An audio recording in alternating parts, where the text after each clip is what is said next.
everybody, JC here with another T&I toy review. And today's review is in association with MarvelousNews.com, your #1 news source for everything Marvel. And for today's review, we're going to be taking a look at the brand new Marvel Legends X-Men Series 6-inch Jim Lee style Rogue figure from Hasbro. Now this figure comes packaged in the same style packaging we've been seeing with all the X-Men Legends. You've got the black box with the yellow highlights. You've got the Legend Series logo up at the top. The figure's clearly displayed. And then down below you have the X-Men name and the name of the character. Off to the side we have artwork for the character. And then on the back of the packaging we have a look at the actual figure, a brief bio in multiple languages. And then down below we have a look at all the figures in the wave that you need to get in order to complete the Juggernaut Build-A-Figure. Okay, so let's get this open and take a look at what's inside.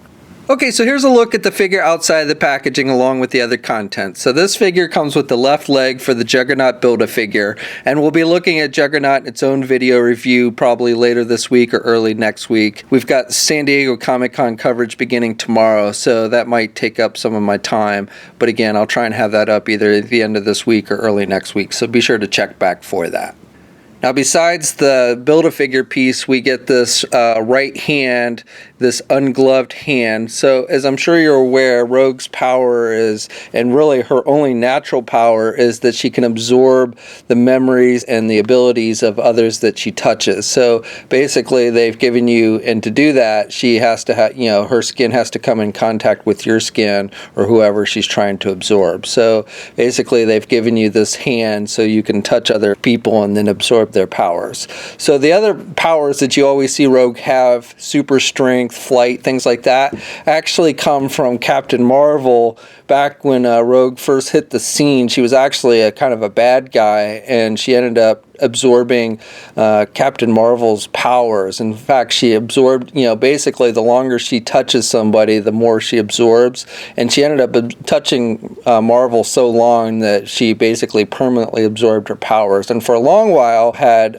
basically lost her abilities, lost her memories. She didn't know who she was. At one point, she went up into space and joined the Starjammers and became binary. I believe that was her name, was binary, and kind of had a totally different power set and look and everything. And then eventually her memories and original powers returned.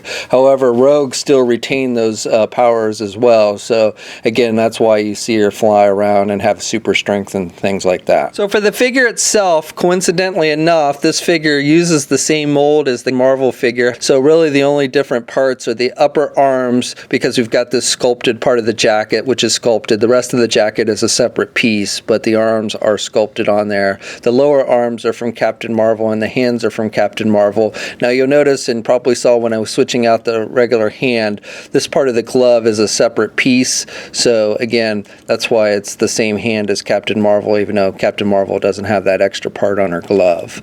And then the torso section is from Captain Marvel. This belt obviously is not. This is a separate piece, and it's just brown plastic and with the red X on it.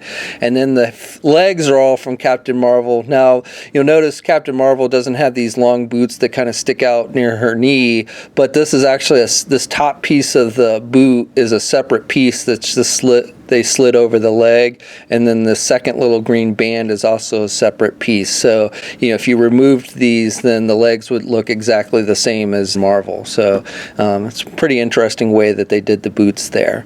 Now I haven't had any issue, but I've seen on some figures where these little green bands have a tendency to slide down the leg. On mine at least it's pretty tight there, but I could see that possibly becoming an issue down the road. Head sculpt I think comes off looking pretty good. Looks like Rogue did back in the Jim Lee days. He's got that long hair, and she's got the headband that's kind of flowing, and it's done with just a flexible plastic. The hair is pretty soft and flexible as well, so it doesn't limit too much of the movement of the head. She's got some nice blush on her cheeks and the red lipstick, and they've even given her green eyes, which I believe she has in the comics. So, and the pupils, maybe this one's a little bit off center, but for the most part I think the pupils look pretty good. Skin tone's not too bad either. The hair, you've got the grayish color for the streak in the front, front, and then the rest of the hair they've just used a brown color. There's no real wash effect. And then the jacket, you've got the red X on each side on the sleeves. Now you can see some yellow because again the sleeves of the jacket are separate from the actual jacket, so you do see yellow coming through a little bit there. Not a big deal, especially because the hair covers it up a lot.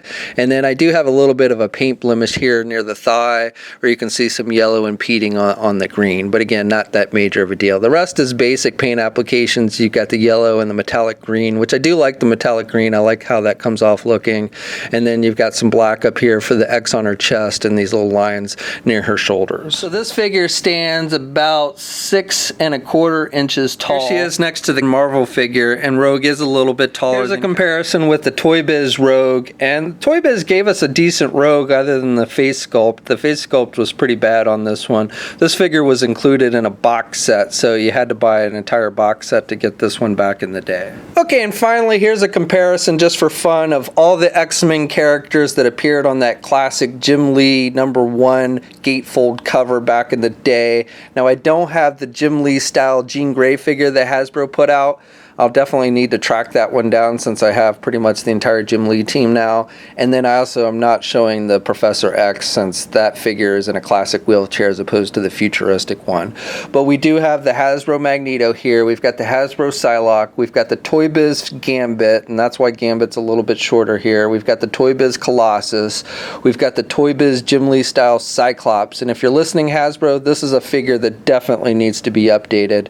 We've got the brand new brown costume Wolverine, we've got the Hasbro Archangel, and then the Toy Biz Storm and the Toy Biz Beast. Articulation on this figure is not too bad. You can turn the head to the left and the right, even with the long hair. Now the head will kind of pop off a little bit if you turn it too much. Has a little bit of down movement, but not a whole lot, and really no back movement at all. Arm you can get out pretty good. You've got good rotation there at the arm.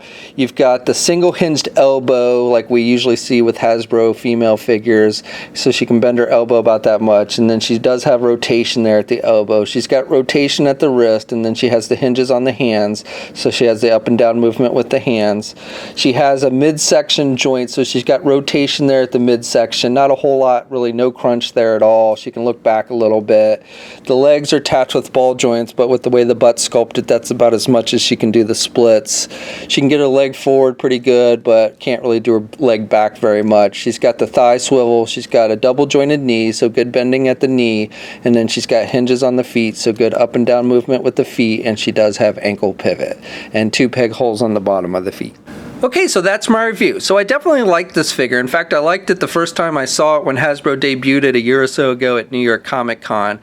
I like the look of it. I like the face sculpt. It does have basic paint applications, and I do have that little blemish of paint on the one leg. But other than that, I have no real complaints with it, and I think it's definitely a nice update to the old Toy Biz one. And if you're a fan of this era of X-Men, the Jim Lee era of X-Men, I think this is one you'll definitely want to add to your collection. Now, the wave with this figure has started to see a limited release this month, but we should start seeing it in wider quantities next month. So e-tailers as well as physical stores should start stocking this wave more fully next month. So if you haven't found it yet, don't panic. We'll have a full gallery of images up at marvelousnews.com. There'll be a link in the video description below. As always, leave a comment. Let us know what you think. If you're so inclined, please like the video. Also, if you haven't already, please follow me on my Facebook and or Twitter pages. I'll have links to those in the video description below. And until next time, I'll catch you later.